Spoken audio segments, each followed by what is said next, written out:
So again, we're going to find those compartments. We're going to find that distal radioulnar joint with the extensor compartment 5 just superficial to it, which is digiti minimi. We've got the distal ulnar, and we're going to roll our probe round and make use of this positioning with the bottle to give us a little bit of clearance with our probe, and we're going to see a little tendon tucked around the edge there, and that is your extensor compartment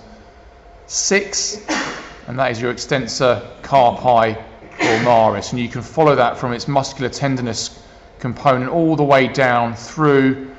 into the region adjacent to the joint and just superficial to your TSCC, which sits in that ulnar recess or that radioulnar joint on this side of your wrist joint.